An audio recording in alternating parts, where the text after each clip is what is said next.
Just a frustrating loss for Syracuse.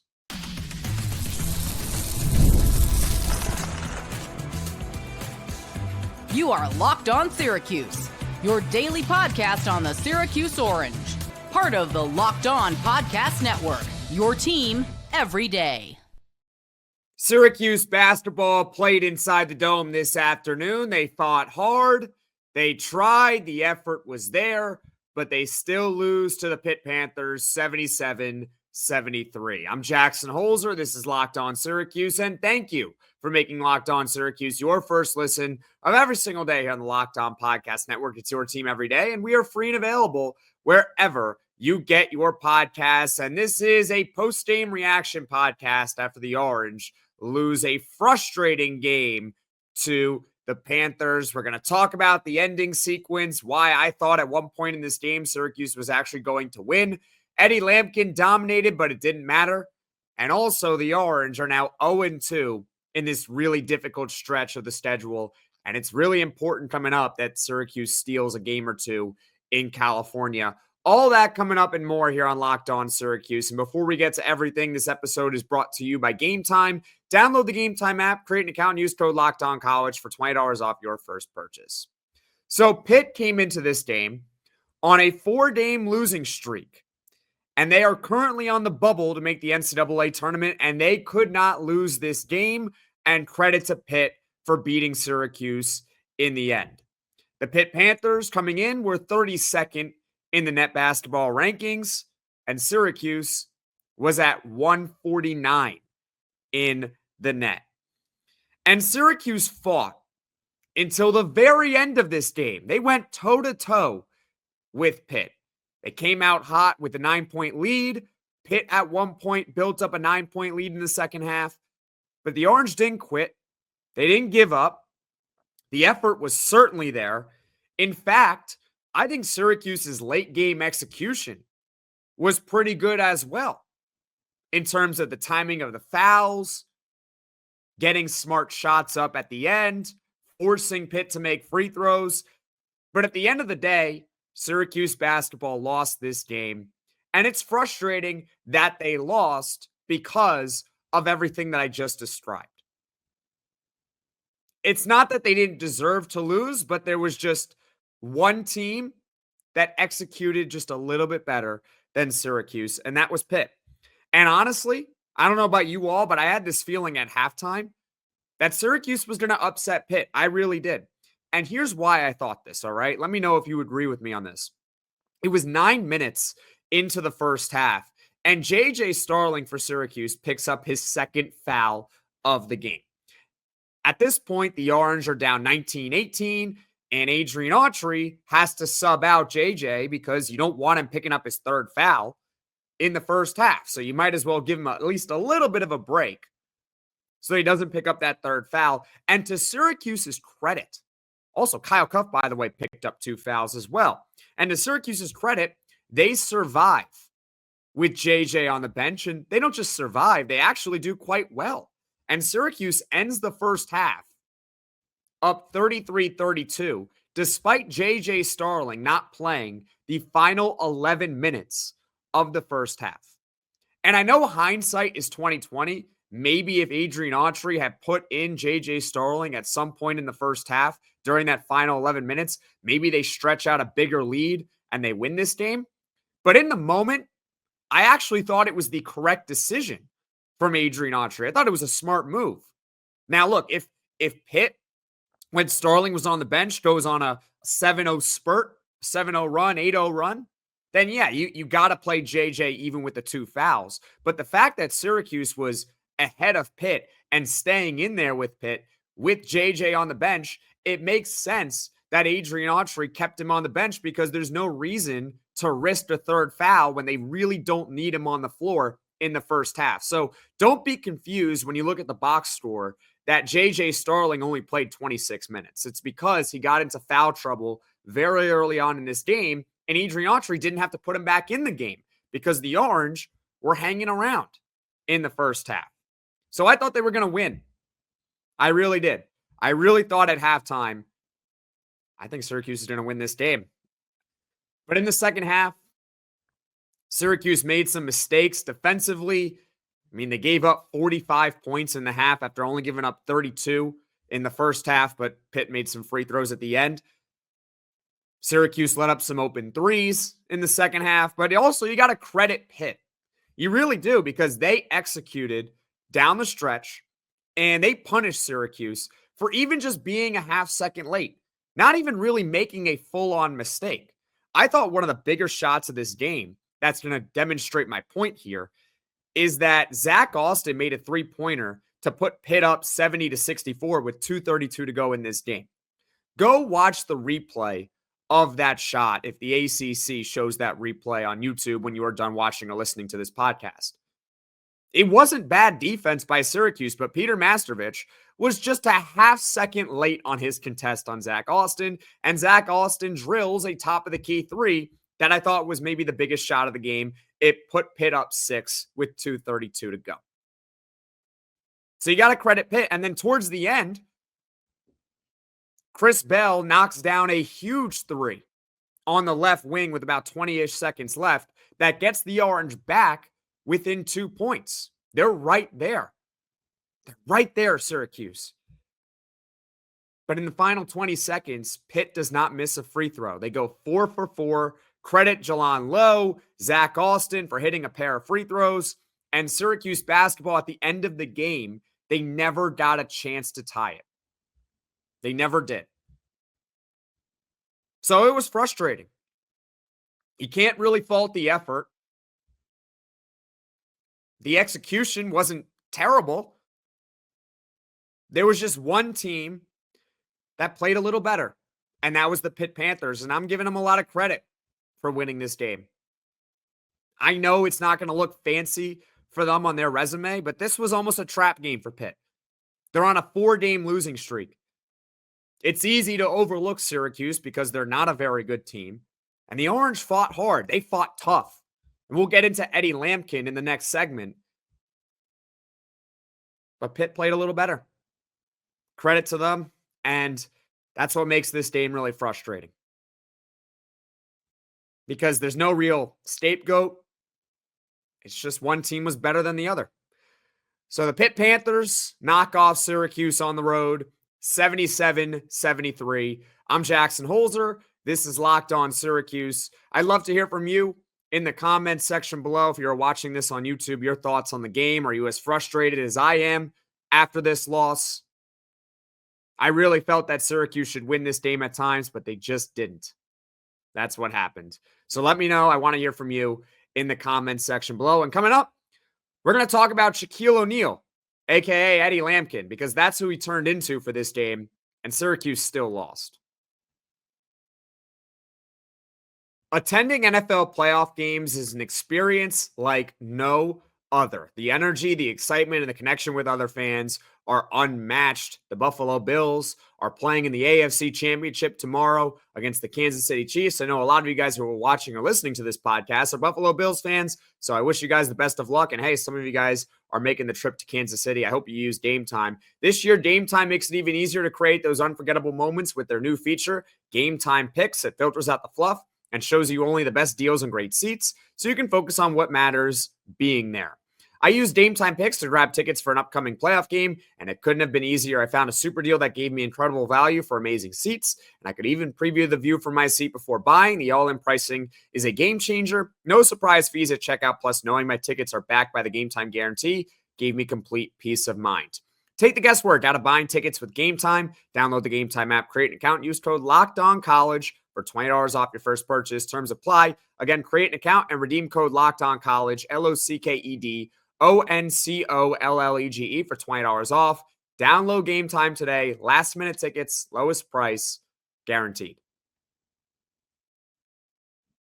Thank you for making Locked On Syracuse your first listen of every single day here on the Locked On Podcast Network, your team every day, free and available wherever you get your podcasts. I'm Jackson Holzer, and we are talking about Syracuse basketball's frustrating 77-73 loss to the Pitt Panthers.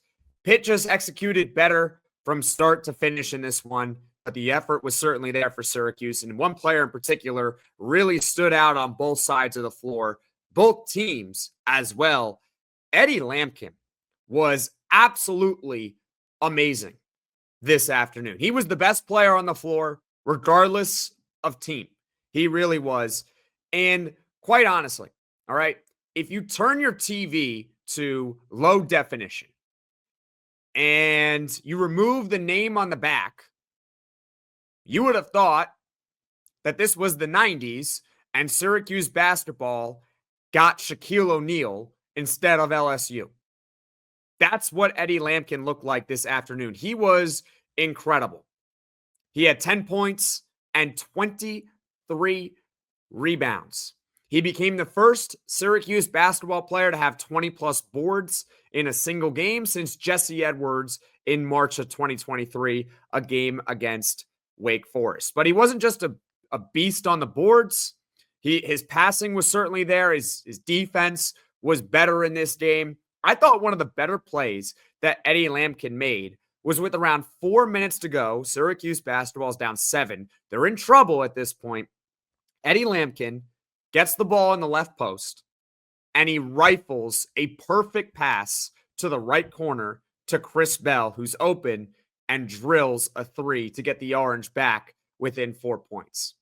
That was one of Eddie Lampkin's best plays of the night, but there were so many instances where he was keeping possessions alive, time in and time out, giving Syracuse a chance. He played the most minutes on the team with 35. He was great. He certainly wasn't the reason Syracuse basketball lost. I know you can look at his field goal percentage. He was only 4 of 9, 2 of 5 from the free throw line, but that's just what's going to happen sometimes. He's not perfect, but he was certainly amazing, particularly on the glass. And he was a big reason why Syracuse basketball as a team controlled the boards in this one. Like, we can talk more about this game, honestly. 48-31 for Syracuse on the glass. And they only committed 11 turnovers, 3 of which came in the second half. Only 3 turnovers in the second half. That's not a lot. So they were better with the basketball in the second half, but defensively, the issue was they weren't forcing any mistakes from Pitt. Pitt had 3 turnovers for the entire game and none in the second half. You're just not going to win many games if you're not forcing the other team to make mistakes. Now, that's also credit to Pitt for not committing any unforced errors, but Syracuse as a team have to be a little bit more suffocating on defense, force Pitt to make some mistakes, and they did not do that. Also, Syracuse lost. Goes in line with Eddie Lampkin's free throw shooting, but free throw shooting. They were 8 of 13. 8 of 13 is not good. That's 62%. Another game this year where if they maybe shoot a little bit better from the free throw line, they might win. Take that for what it's worth, right? I believe they had a game. It was the Texas game in Brooklyn. They would have won that game if they had shot a little bit better from the free throw line. Just overall, I mean, you factor in everything from this one. I mean, J.J. Starling barely plays in the first half. He ends up with a pretty decent game with 16 points in 26 minutes. You get 23 rebounds from Eddie Lampkin. Chris Bell, he's not perfect, but he hit a big three-pointer down the stretch in this one. A couple of big threes down the stretch, and he was 4 of 9 from downtown. That's over 40%. That's a pretty good day for Chris Bell. Peter Mastervich once again showed good effort, 10 points, 5 rebounds, one of his better games in the Syracuse uniform. They didn't play that poorly. They really didn't. If you watch this game, I don't think you would come away from it thinking this was a complete waste of time. It was an entertaining game from start to finish. I certainly enjoyed it. But again, that's what makes this so frustrating. They had a chance. They could have won this one, and they just didn't. Syracuse basketball loses to Pitt 77-73. I'm Jackson Holzer. I'd love to hear from you in the comments section below. Your thoughts on Eddie Lampkin's game, his season in general, whatever you want to talk about in the comments section below. I'd be happy to look over those comments and respond to some of you guys. And also on Eddie Lampkin, I mean, he gets a lot of flack sometimes, but again, this was an amazing game for Eddie Lampkin, and they just wasted it. Like they just, you can kind of hear it in my tone It's hard that they lost this one. Damn. Tough one for Syracuse basketball. And we'll talk about what's coming up next here on Locked On Syracuse. As it stands right now, following the loss to Pitt, Syracuse basketball is now 3-6 in the ACC. That is obviously not a good conference record and not a particularly strong conference in the ACC. And on one more thing, earlier this week, I talked about how Syracuse basketball is in arguably its toughest stretch of games of the season. Definitely the toughest stretch in its ACC games of the season. It began on Wednesday with the loss to Clemson, right? That was not a particularly close game. And today was going to be a tough one to win because Pitt metrically is really good. I told you at the top of the podcast, they were 32nd in the net rankings. Syracuse basketball was 149. They were over 100 spots lower than them in the net rankings. And credit to Syracuse for fighting tooth and nail with Pitt today, but they lost. And so now they are 0-2 in this difficult stretch. Now coming up is the California trip. They got at Stanford on Wednesday, and they got at Cal on Saturday. Those are going to be late nights, Syracuse fans, all right? And in my opinion, I think they need to steal one of these games to give themselves more margin for error. Remember what the ultimate goal of this season at this point is. The best you can hope for as a Syracuse fan is they make the ACC tournament and they go on a magical run to the NCAA tournament. Because unlike in pro sports where you can bottom out and tank for a number one pick, you can't do that in college sports. So you might as well hope your team wins. And in college basketball, as long as you're in your conference tournament, you can make the NCAA tournament if you go on a magical run. It's been done before. And I'm certainly not here predicting that's going to happen with Syracuse basketball. But that is the best that we can hope for as Syracuse fans. Go on a magic carpet ride run that we will never forget in the ACC tournament. But in order to do that, they are going to have to beat some of the bad teams in the ACC just to make the conference tournament. They're going to have to beat Boston College at home. They're going to have to go on the road and beat Miami. They are also going to have to play Virginia, the final game of the regular season, at home. Now, there's no guarantee that Syracuse basketball wins all three games. I get that they've beaten Boston College already, and they beat them on the road. But hey, Boston College might come into that game thinking we want revenge. At Miami, Miami's awful. I'll be the first to tell you, Miami might be the worst team in the ACC, but guess what, ladies and gentlemen? They're going to be on their home floor when Syracuse comes to town. Miami is going to be sitting there looking at Syracuse saying, hey, we can win this one. Right? And then you got Virginia, a team that Syracuse almost never beats. And I get that Tony Bennett is not there. But my point being is that I don't think they're going to go 0-3. They're probably not going 1-2. But I could see a scenario where Syracuse basketball loses one of those three games. I could see that happening. So to give themselves more margin for error, they are probably going to have to beat one of Stanford and Cal on this California road trip. Oh, by the way, after the California road trip, they get Duke at home. Yeah, that's probably not going to be a fun one for Syracuse basketball. If they manage to win that game, more power to them. I will be thrilled if that happens, but I just don't see it. To be quite honest with you, we might just all be spectators with Cooper Flagg, the potential number one pick, playing inside the dome. That'll at least be something.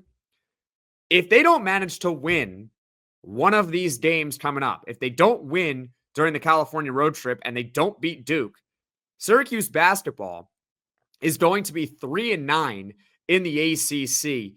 And Saturday, February 8th, when Boston College comes to town, is going to feel like a must-win game just to make the ACC tournament, which at the end of the day, at this point, is really all we can hope for. Like I've told you guys. So this coming stretch is crucial. It really is. And that's another reason why this loss was so frustrating, because they could have stolen a game against Pitt and just given themselves that fourth conference win. If they had won this game, which they almost did, if they had won this game, I would have confidently told you guys there's really no need to worry. They're going to make the ACC tournament. Now, after losing, and I'm looking at the coming schedule, got 2 California games coming up. Stanford and Cal. Those are going to be tough. Duke at home. 3-9 in the ACC. Ooh, you're in trouble with with Boston College coming to the Dome after that stretch. So hopefully they can beat one of the California teams. Oh, by the way, it would also be nice if Donnie Freeman, the 5-star freshman, could come back. Now, I'm not going to get on Donnie. It's not Donnie's fault. I just want to be very clear here, but it's also very frustrating that he's been out now for 3 weeks with a lower right leg injury. 3 weeks after originally being listed as a day-to-day injury. This might officially be the longest day-to-day injury in the history of sports. It's been 3 weeks. It's frustrating right now, ladies and gentlemen. I'd love to hear from you in the comments section below. Maybe you can calm me down. It's going to be okay, right? Ladies and gentlemen, please, if you can, calm me down because I am frustrated after this loss to Pitt, 77-73. As far as what's coming up on the podcast, tomorrow we'll do one more thing once again, talking about this game and a mini podcast, plus the Buffalo Bills. Now, I'm not going to be doing a podcast for this coming up, all right? But the Buffalo Bills are on the AFC Championship game tomorrow night at 6:30 p.m. Eastern. They are playing the Kansas City Chiefs on the road. I know many of you all who are watching and listening to this podcast are Buffalo Bill fans. So I just want to say best of luck to you all in that one. And for what it's worth, the Bills were my Super Bowl pick. So I think they're going to beat the Kansas City Chiefs. That's right. But I hope I'm not jinxing them. I hope I'm not. But best of luck to you all tomorrow in the conference championship game. So I will not be uploading a podcast, just the one more thing in the morning or in the early afternoon to look forward to. Thank you for making Locked On Syracuse your first listen today. And for your second listen, you can check out the Locked On ACC podcast. I recently hosted a podcast with Kenton Gibbs. We talked about the final AP poll for football 2024. 4 ACC teams were included. We also talked about the Louisville Cardinals and Alex Dono.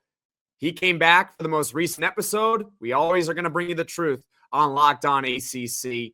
Find Locked On ACC on YouTube or wherever you get your podcasts. Folks, thank you all so much for watching. Thank you all so much for listening. If you like this podcast, be sure to hit that like button. And if you really enjoy the podcast, be sure to hit subscribe, tell all your friends, and turn on those notifications so you know right away when I am dropping the next podcast. To all the Buffalo Bills fans out there, best of luck in the AFC Championship game. I will be uploading one more thing tomorrow morning or early in the afternoon. Everyone, take care.